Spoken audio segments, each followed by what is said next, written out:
తదుపరి ధనుసు రాశి. ధనుసు రాశి వారికి ఈ వారం చాలా వరకు అనుకూలంగా ఉంది. వ్యయాధిపతి పంచమాధిపతి అయిన కుజుడు ద్వితీయంలో ఉన్నారు. కుటుంబ స్థానంలో రావాల్సిన బెనిఫిట్స్ చక్కగా వస్తాయి. పెద్దల అధికారుల అండదండలు వీరికి లభిస్తుంది. ప్రయాణాలు ఎక్కువగా చేయవలసి ఉంటుంది. ఖర్చులు కూడా అధికంగానే ఉంటుంది. ₹2కి ₹4 ఖర్చు ఉంటుంది. ట్రావెలింగ్ ఎక్కువగా ఉంటుంది. దూర ప్రాంత ప్రయాణాలు ఎక్కువగా చేయవలసి వస్తుంది. దైవ దర్శనాలు ఎక్కువగా చేసుకుంటారు. బంధుమిత్రులతో కలిసి ఆనందంగా గడుపుతారు. అయితే ఉద్యోగంలో కొంత స్ట్రెస్ అనేది ఏర్పడుతుంది. మనం ఎంత కష్టపడ్డా ఫలితం తక్కువగా ఉంటుందని ఒక్కొక్కసారి భావన ఉంటుంది. అయితే ప్రస్తుతం మీకు అర్ధాష్టమిసే నడుస్తుంది. దానివల్ల పనులు నిదానంగా ఉండడం, స్ట్రెస్ అధికంగా ఉండడం జరుగుతుంటుంది. అంతే తప్ప ఎటువంటి ఆలోచనలకి ఇబ్బందికి ఏమీ లేదు. చక్కగా మీ పని మీరు చేసుకోవడం చెప్పదగినది. భూ సంబంధించిన విషయాలు వీరికి లాభసాటిగా ఉంటుంది. రియల్ ఎస్టేట్ రంగంలో ఉన్న వారికి కొత్త ప్రాజెక్టులు ప్రారంభిస్తారు. కాంట్రాక్టులు, సబ్లీజులు వచ్చే అవకాశాలు గోచరిస్తుంది. అడ్మినిస్ట్రేషన్ రంగంలో ఉన్న వారికి, ప్రభుత్వ రంగంలో ఉన్నవారికి, సాఫ్ట్వేర్ రంగంలో ఉన్న వారికి, బ్యూటిషియన్స్, టెక్నీషియన్స్, వైద్య రంగంలో ఉన్న వారికి కాలం అనుకూలంగా అని చెప్పచ్చు. రాశ్యాధిపతి చతుర్థాధిపతి అయిన గురువు సప్తమంలో బలంగా ఉన్నారు.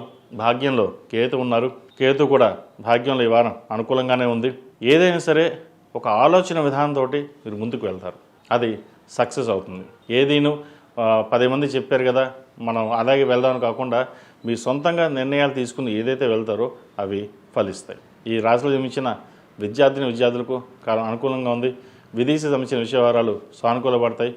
పరీక్షలు దగ్గర పడుతున్నాయి కాబట్టి చక్కగా ప్రతిరోజు దక్షిణామూర్తి స్తోత్రాన్ని పఠించడం, అదేవిధంగా దక్షిణామూర్తి రూపుని మెళ్ళ వేసుకోవడం చెప్పదగిన సూచన. ఈ రాశిలో జన్మించిన వారు ప్రతిరోజు ప్రతినిత్యం ఓం నమఃశివాయ ఒత్తులతో దీపారాధన చేయడం, అర్ధాష్టమిశని నడుస్తుంది కాబట్టి శనికి తైలాభిషేకాలు చేసి నల్ల నువ్వులు దానంగా ఇవ్వండి. శనివారం నాడు బ్రాహ్మణుడికి వస్త్రదానం చేయండి.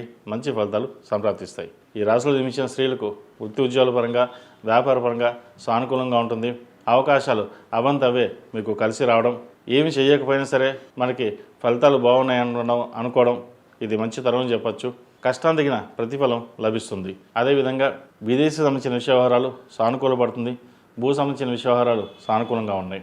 ఇంట్లో శుభకార్యాల ప్రస్తావన ఉంటుంది. సంతానం కోసం ప్రయత్నం చేసేవారికి సంతానం అనుకూల విధంగా సంతోషకరమైన వార్తను వినగలుగుతారు. వివాహ సంబంధించిన విషయవహారాలు ఒక కొలిక్కి వస్తాయి. మంచి సంబంధం కుదురుతుంది.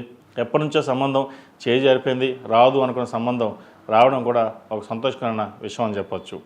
అయితే తోబుట్టులతోటి, సహోదరులతోటి చిన్న చిన్న విభేదాలు వచ్చే అవకాశం లేకపోలేదు.